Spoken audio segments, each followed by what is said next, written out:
What would we look like if the Anunnaki never genetically tinkered with us back in the day? Seen here is water memory. You can do this experiment yourself just by showing an image to water. Back in 1908, the river flooded, ripped off a 2-foot layer of limestone.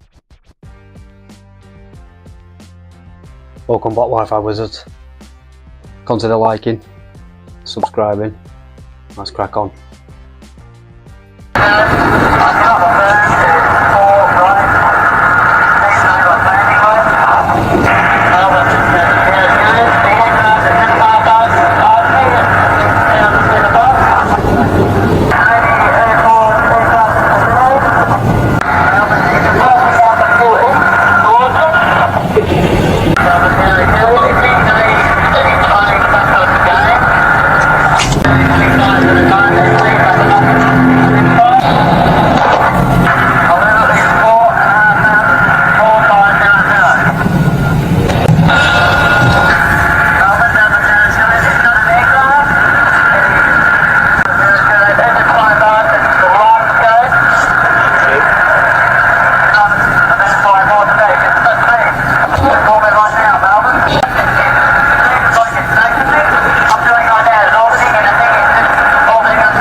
This is the story that proper hooked me on the UFOs. Years ago, I seen this, and I've just not seen it for years. Hence the thumbnail, I had to get it involved. The family's head, thinking about all in the years, never getting no closure. This gives credence to the one that we put into one of the videos a few videos back, with the orbs around the plane and it disappears. Gives credence. You never know. There's a couple of things to it. This is what, the 78 something. I can only imagine how the family feel, never getting closure. This is why we have to take these UFOs and the thingy serious, because nefarious. Do they have nefarious intent? Maybe, if things like this are happening. You never know. You can't take it with like, hi, we come in peace type thing. Some races, I believe there's different races where some of them are nice, some of them not. But if they do things like that, this is maybe where the government are giving them cattle and humans in trades for technology and stuff. How would we know? We're just civvies, peasants. Feel for the family anyway, either way. Just a gripping story. What would we look like if the Anunnaki never genetically tinkered with us back in the day? You know, when they captured the bipedal hominid that was on Earth and mixed their DNA with it and started experimenting with it to create the perfect worker race.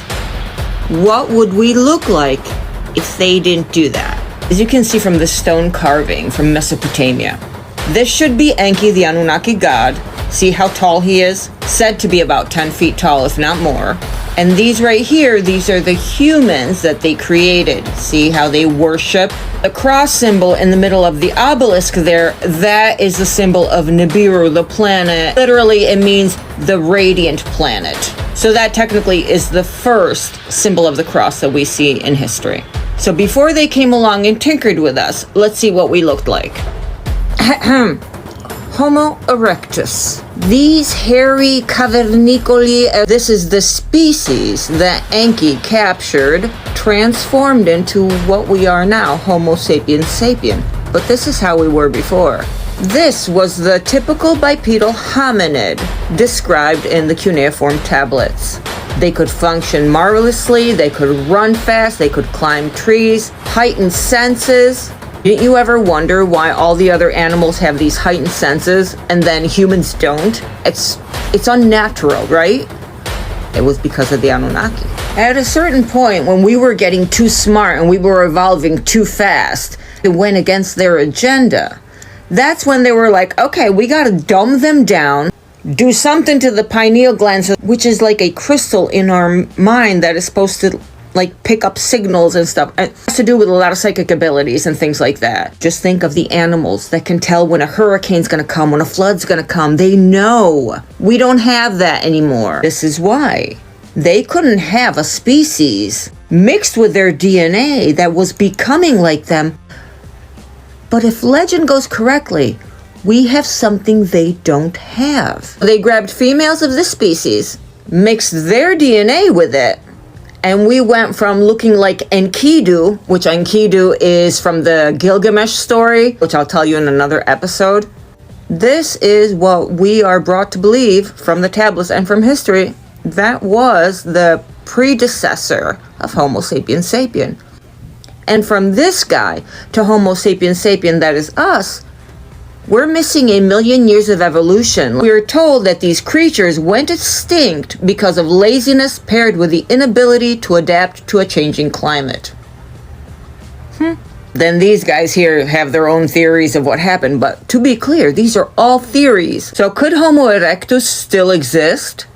Homo erectus is an extinct species of the archaic human. There's a reason that all of a sudden disappeared. And how it's told in the Book of Enki and the Anunnaki Chronicles, it coincides perfectly. They modified Homo erectus DNA, mixing it with their own, and the humans were created. But if they never did tinker with us, what do you think we'd look like now? Would we still be like this? You know, it makes you wonder. Do you know those tribes? Have you ever heard of the tribes that have never had human contact with the outside world? That's their level. So I wonder if we would all still be very tribal and feral if they had never come and disrupted the natural evolution.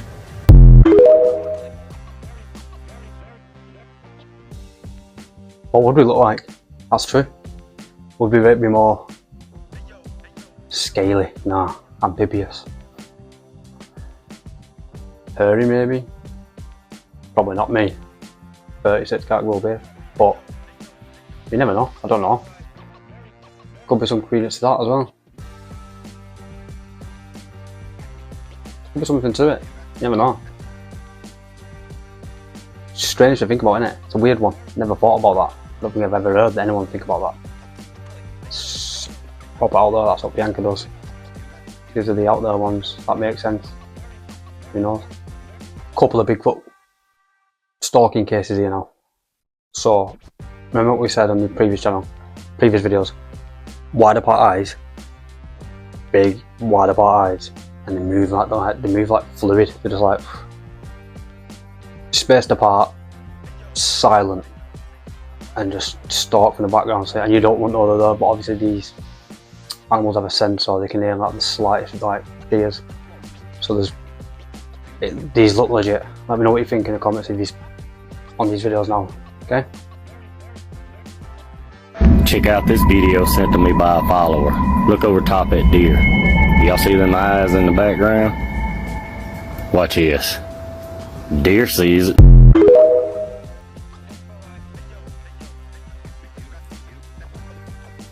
Something's watching. What the fuck? That is big.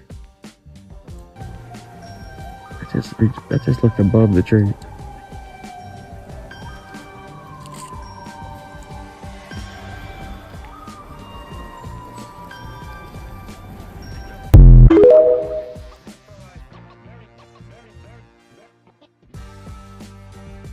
What you're seeing here is water memory. You can do this experiment yourself just by showing an image to water for around 30 seconds and then freezing the water, and you will see a reflection of the image you showed it. This proves that water holds memory. It has consciousness. This is because water can change its structure depending on the vibrations it comes into contact with. This is where things start to get a bit crazy with words. Placing the word schizophrenia in water and then freezing it shows this image of a double-faced person. This proves that water is intelligent and is reacting to vibrations of the words. Now that you understand this concept, what do you think happens when you are drinking Monster Energy, or with cans which imprinted the word of death? You are drinking crystallized water with the imprinted vibration of death. You are filling 70% of your body, which is water, with the vibration of death. Tap water is mixed with sewage and all sorts of toxins inside of these facilities. Although they may remove some of the toxins from the water, the crystallized vibration of this water is still very bad. The ancients didn't just build beautiful water fountains for no reason. They had a purpose of moving the water so that it restructures the vibration of the water. Water is basically the internet of the earth. It has consciousness and intelligence. This is why you should never place your car keys or your phone next to your water.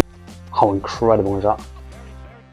I've heard of water holding, not with the letters or saying like words and stuff, like I've heard of shapes before. Isn't it crazy how the world works, how nature and stuff? You haven't got a clue about half the stuff that goes on around us. Words and like how it's obviously the energy, the vibration, which we say all the time on this channel. We're big believers in frequency and vibrations and stuff. That is mind-blowing stuff. Proper mind-blowing stuff. If you break it down and think about it, it's just crazy. Every day's a school day, I suppose. Well, I actually have a picture on my cell phone of two actual ETs that were present at a CE5 contact event. If you're at Close Encounters of the Fifth Kind, you can see the film on Amazon Prime or Tubi.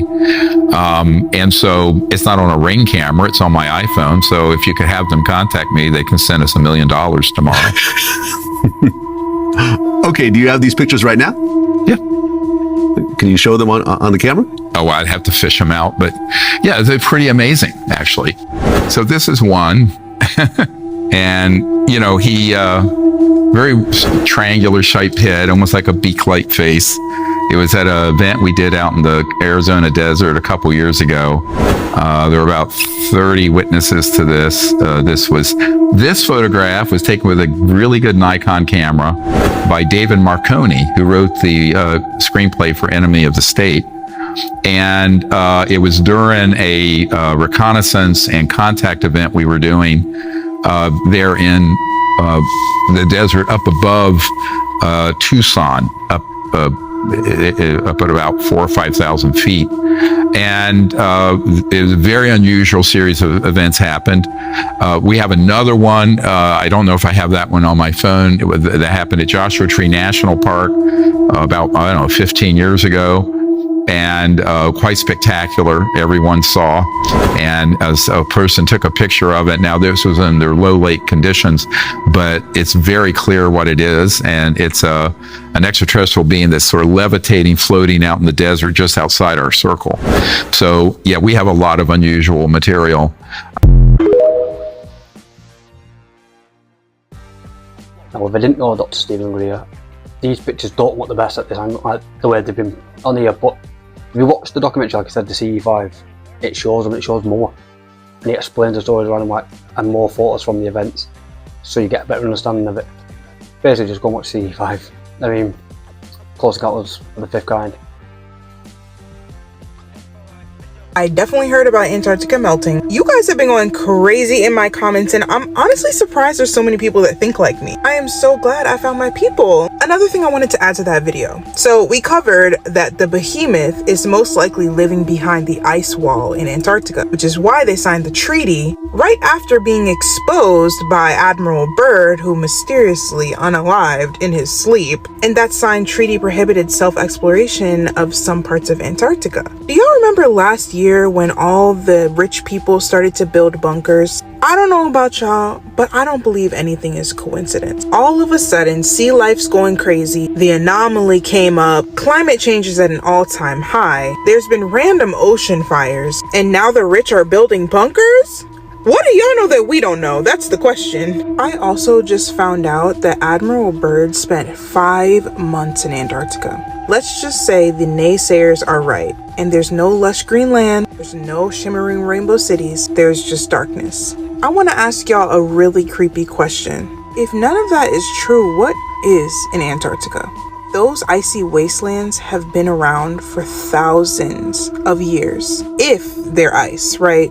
If we hear of things like cryptids, skinwalkers, things like that in the Appalachian Mountains, and then we hear about things like the evil sirens called the Kalupali that lurk in Alaska's dark icy waters, what on earth could be in Antarctica? Do I even want to know?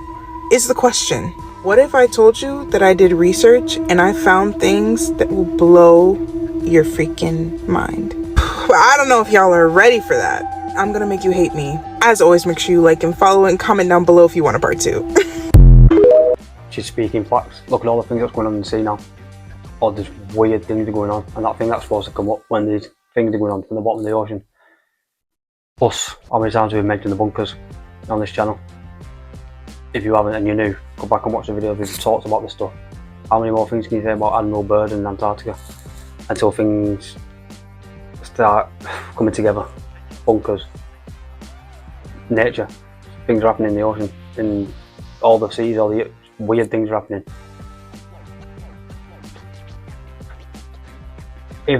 I think it's got something to do with that 4-season clock in Prague. That's still going from like a couple of 100 years ago. I think it's like every quarter it melts and it starts again, lose land, like an ice age kind of melting or a disaster or something like I can't remember off the top of my head. So I think that could be true, like the 4-quarter Earth system, rather than just what we know. Look into that clock in Prague and the 4-quarter Earth or something is it called? Have a Google, have a look. Madness. All these eye doctors and skin doctors, they always tell you the same thing. They're like, stay out of the sun. The sun is dangerous. Well, the sun boosts vitamin D. It helps increase testosterone, it helps balance estrogen, it helps get the brain going, it helps increase blood flow, it helps increase the metabolism, it helps to improve the thyroid. So why would I stay out of the sun? If all of those things are benefiting me, why would I stay out of the sun? Oh, I know why. Because you want to sell me more pills. That's what it is. You want to sell me more pills with side effects, including death and all types of other weird random things, so that I keep buying your pills. Oh, duh. I should have thought about that, because you can't make any money when you tell people that they need to stay out of the sun. It makes no sense. You're blocking out this beautiful UV frequency, and this is why you think about it like right about now. This is the perfect example, actually. Right about this time, people want to start taking a vacation. Why do they want to start taking a vacation? Because the frequencies that they are missing, the reds and yellows and oranges, are no longer around them. They start to get the winter blues. So they need to take a vacation to Mexico, Florida, or some place that's warm so that they can invigorate their cells. I've said this for years. Why stay out the sun? When you was a kid, you was always out there, energetic, bouncing around, top off, feeling good. I feel like there's something to it. I've heard something to do with sunscreens. And a batch get called back a few years ago or something. I think that's what it is. It's you're screening the sun from your. I know they say all the gamma rays and all that, but I don't know. I think the sun is good for you. Obviously, in doses, I'd say. Not like sit in front of it all day like that and burn your skin, but I think it's more harmful to put the sunscreen on, I'd say. Long term, not short term for sunburn and stuff, but there's something to it. Definitely. Trust me, watch this. In Glen Rose, Texas, they've got a river running through town called the Paluxy River. Back in 1908, the river flooded, ripped off a 2-foot layer of limestone and moved it 20 miles downstream. Underneath was another layer of limestone, so it's no big deal. But that layer underneath had contained hundreds of dinosaur footprints. Roland Bird was in charge of the group of guys digging out the tracks, and he reported there were 15 to 20 inch long, clearly defined human footprints with the dinosaur tracks. One of the best human tracks still had the dermal ridges, like the fingerprints on the toes. You could see them, they were extremely clear for the first few months. We sell castings of one of the human tracks. It's a size 24. The man's stride between steps was about 6 or 7 feet. I would rip my britches every time trying to do that. They sawed one of the tracks across the toes. Looking at it endways, you could see there were depressions where the toes had squeezed the mud down, distorting the lamination lines. These are not carved in, they're not erosion marks, they're compression prints. Quite obviously. This guy said, finding dinosaur and human footprints together would counter evidence that humans evolved long after dinosaurs. I agree. And would back up the claim that all species, including man, were created at one time. I agree. It sure would back up that claim. They don't want that claim. If you like Christian content, follow or subscribe to see much more.